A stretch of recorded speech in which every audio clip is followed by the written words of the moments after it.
கேள்வி பார்வையாளர்களுக்கு வணக்கம். இந்த நேர்காணலில் நாம் சந்திக்க இருக்கும் சிறப்பு விருந்தினர் விசிக வழக்கறிஞர் காயல் அகமது சாயிப் அவர்கள். சார் வணக்கம். வணக்கம். ஈரோடு கிழக்கு தொகுதியினுடைய சட்டமன்ற உறுப்பினராக இருந்த இளங்கோவன் அவர்களுடைய மறைவை ஒட்டி ஈரோடு இடைத்தேர்தல் அண்மையில் நடைபெற இருக்கிறது.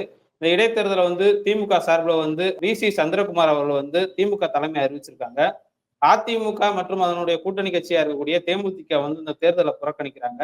இந்த அதிமுக தேமுதிகவினுடைய இந்த புறக்கணிப்பை பல்வேறு அரசியல் விமர்சகர்கள் தோல்வி பயத்தினால இந்த மாதிரியான பின்வாங்குறாங்கன்ற மாதிரி சொல்றாங்க. பாஜக தங்களுடைய நிலைப்பாட்டை இன்னும் முழுமையாக அறிவிக்காம இருக்காங்க.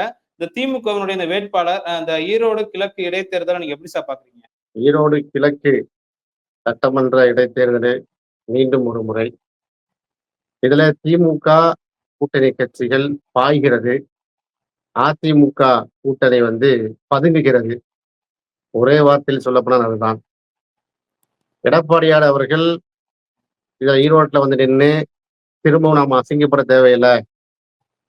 ஏன்னா விக்கிரவாண்டி இடைத்தேர்தல்ல அவங்க கள்ளக்குறிச்சி எரிசாராய மேட்டரை பூதாகரமா நம்பி ரொம்ப நம்பிக்கொண்டு ஆளக்கூடிய திமுக அரசுக்கு எதிராக மக்கள் மனநல இருக்கிறது என்று ஒரு கற்பனையில உள்ளே வந்தார்கள். என்ன ஆச்சுன்னு உங்களுக்கு தெரியும். அதுபோல இந்த ஈரோடு சட்டமன்ற தொகுதியை பொறுத்தவரையில சிவன்மலைக்கும் சென்னிமலைக்கும் இடையே நான் சின்னமலை இருக்கிறேன்னு சொன்ன தீரன் சின்னமலை, அது போல அந்த சென்னிமலையுடைய புகழை கூறக்கூடிய ஈரோடு கிழக்கு சட்டமன்ற தொகுதி, அதுல ஒரு சரியான கேண்டிடேட்டை திராவிட முன்னேற்ற கழகத்தின் சார்பாக இந்தியா கூட்டணி கட்சியினுடைய ஆதரவோடு நிறுத்தப்பட்டிருக்கிறார். வி.சி. சந்திரகுமார் ஐயா அவங்களை பொறுத்தவரையில சுமார் 40 ஆண்டு கால அரசியல் பின்னணி கொண்டவர். ஏற்கனவே அதிமுகனா என்னன்னு அவருக்கு தெரியும், தேமுதிகவும் நல்லாவே தெரியும். அவரு ஏற்கனவே தேமுதிகவில் இருந்த காலத்துல அவர் சட்டமன்ற உறுப்பினராக இருந்தவர். விஜயகாந்த் கேப்டன் இருக்கும்போது, எதிர்கட்சி வரிசையில் இருக்கும்போது அவர்தான் தலைமை கொறடாவாக இருந்தார் அந்த கட்சிக்கு. அந்த அளவுக்கு அரசியல் அந்த வழிமுறை தெரிந்தவர். பிறகு திராவிட முன்னேற்ற கழகத்தால் ஈர்க்கப்பட்டு இன்றைக்கு முதல்வர் தளபதி ஸ்டாலின் அவர்களுடைய நம்பிக்கைக்கு பாத்திரமாக திகழ்கிறார்.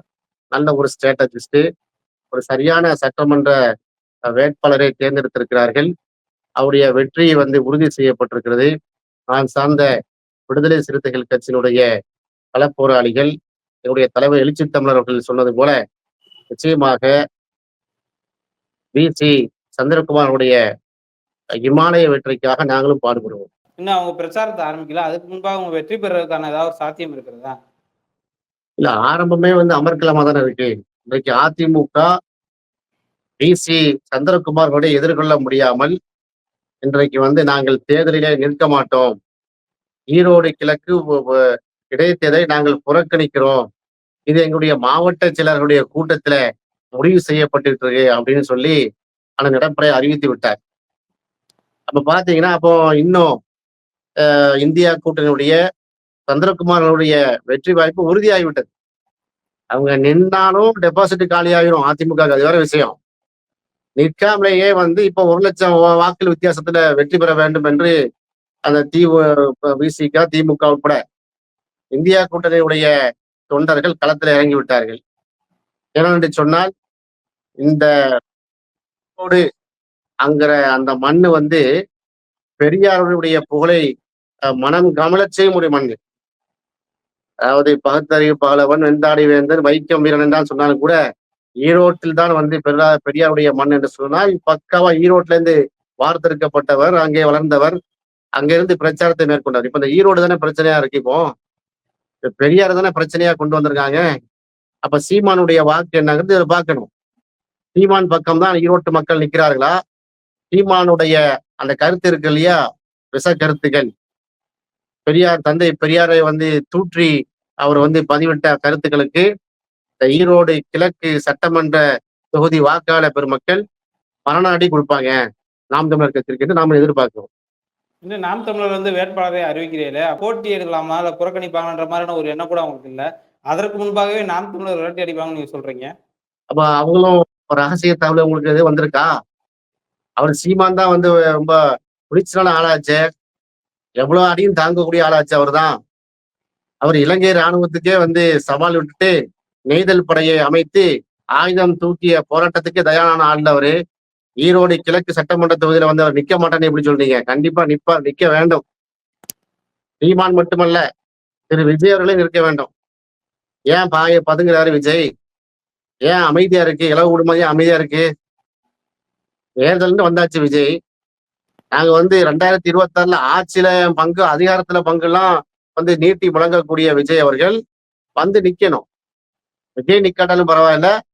குறைந்தபட்சம் வந்து அவருடைய பொதுச் செயலாளரை புஷி ஆனந்துக்கு அந்த தேர்தலுடைய வாய்ப்பு கொடுத்து அவரை வேட்பாளராக அறிவித்து ஈரோடு சட்டமன்ற தேர்தலில் என்ன செய்யணும்?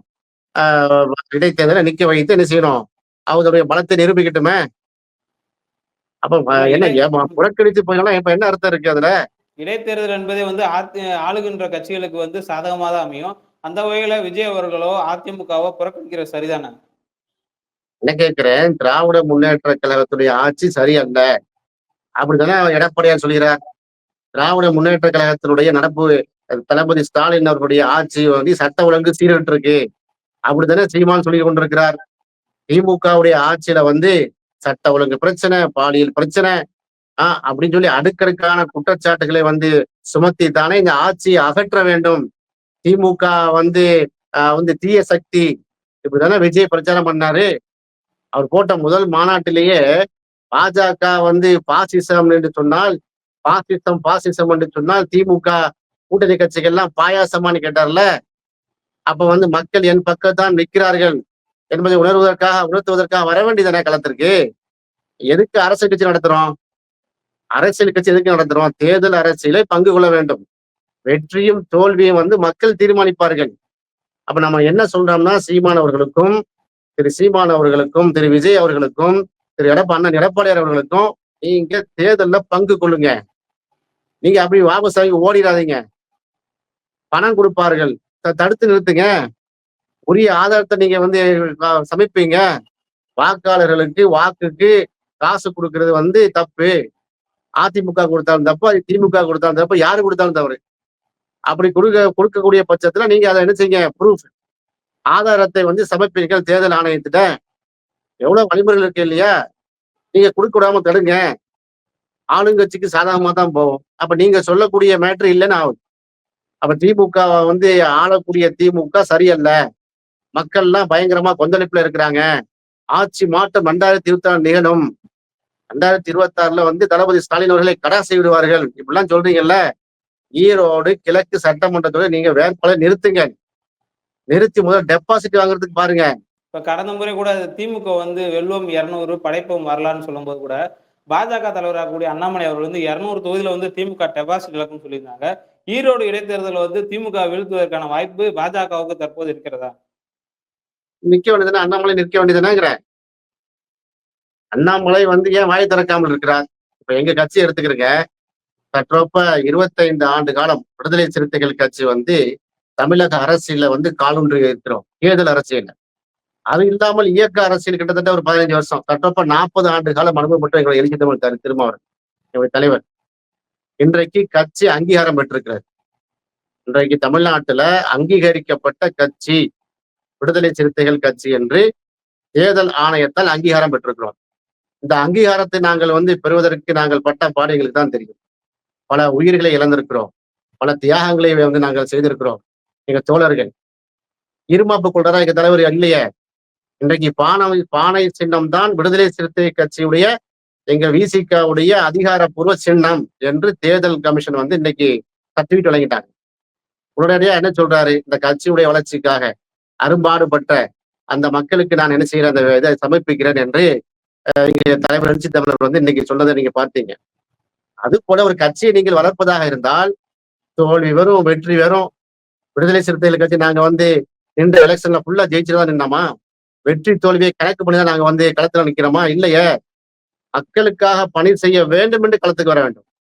இடைத்தேர்தல்ல நின்னா டெபாசிட் போயிடும். அப்ப இந்த கணக்குல அண்ணாமலை போற கணக்குல அண்ணாமலை தான் என்ன செய்வாரு? பில்டப் கொடுத்து பேசி 40க்கு 40 என்ன செய்யாது, நாங்க டெபாசிட் இலக்குவெல்லாம் வந்தாரு, தப்பு கணக்குன்னு தெரிஞ்சுக்கிட்டாரு. அதனால அண்ணாமலையும் பதுங்குகிறார். அப்ப அண்ணாமலை பதுங்குவதில் ஒரு அர்த்தம் இருக்கிறது. ஏன்னா அவங்களுக்கு ஓட் பேங்க் கிடையாது. முட்டு சந்தில மூத்திர சந்திரத்துல வந்து நிறுத்தி வச்சிருவாங்க தமிழர், அவங்களுக்கு தெரியும். சீமா பெரிய வீரர் தானே, நிக்க வேண்டியதானே.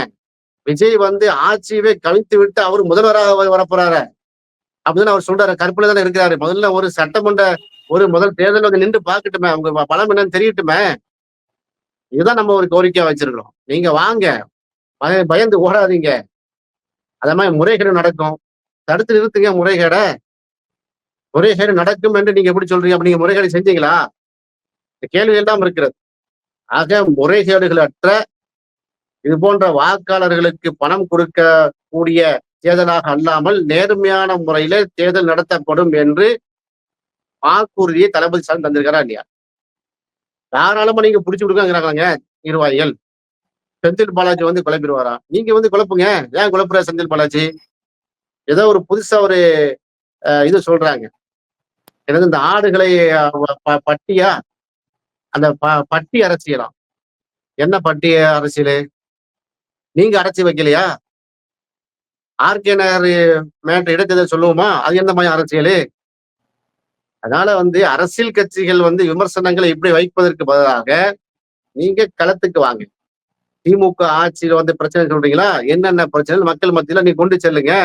உங்களுடைய பிரச்சாரத்தை வந்து மக்கள் நம்புறாங்களா பார்ப்போம். அதனால நம்ம வழிமுறையா இருக்கும். நான் நிற்க மாட்டேன்னு பின்வாங்கி போய்விட்டால் அப்ப நீங்க தோல்வியை ஒத்துக்கொண்டு அடைப்பார். அண்ணன் எடப்பாடியார் அவர்கள் தன் தோல்வியை வந்து ஒத்துக்கொண்டு விட்டார். டெபாசிட்டே கிடைக்காம தெரிஞ்சு போச்சு. ஏன்? வி.சி. சந்திரகுமாரை பொறுத்தவரையில அந்த அவங்க சமூக வாக்கே அவ்வளவு இருக்கு. சமூக அரசியல், ஜாதி அரசியல் பேசவில்லை. அவர் தொடர்ச்சியாக அந்த அந்த பகுதியில ஈரோட்டுல அவருக்கு வந்து நின்னார்னா அசால்ட்டா வெற்றி பெற செய்வார். இன்னும் சொல்ல போனா தேமுதிக நிக்கலாம. உங்களுடைய வாக்கு வங்கி அங்க இருக்குன்னு சொல்லிட்டு இருக்கிறீங்க. தேமுதிக ஏன் வந்து பின்வாங்குன்னு எனக்கு தெரியவில்லை. ஆக மொத்தத்துல இந்த கணக்கை பார்த்தீங்கன்னா ஏற்கனவே 55% இருக்கு. 55%, 56% வாக்குகள் வித்தியாசத்துல தான் வந்து 50,000 வாக்கு வித்தியாசத்துல வந்து வெற்றி பெற்றாரு. சதவீதம் 55, 56%. யாரு? நம்ம அண்ணன் இளங்கோவன் வெற்றி பெறும் போது.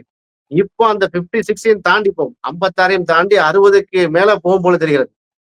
அதெல்லாம் வந்து கணக்கு பண்ணிதான் எடப்பாடியார் என்ன செய்றார்? அதிமுக நிக்காது தேர்தல் என்கிறார். சீமான் இன்னும் வாயை திறக்கவில்லை. விஜய் வந்து மௌனியாக இருக்கிறார். அண்ணாமலை கூட அமைதியாயிட்டாரு. ஆக மொத்தத்துல திமுக இந்தியா கூட்டணி பாய்கிறது. எதிர்க்கட்சி கூட்டணி வந்து பயந்து நடுங்குகிறது. இதன் கூட என்ன சொல்ல வேண்டியிருக்கிறதுல. ஈரோடு இடைத்தேர்தல் குறித்து பல்வேறு கருத்துக்களை பகிர்ந்தமைக்கு மிக்க நன்றி சார். நன்றி.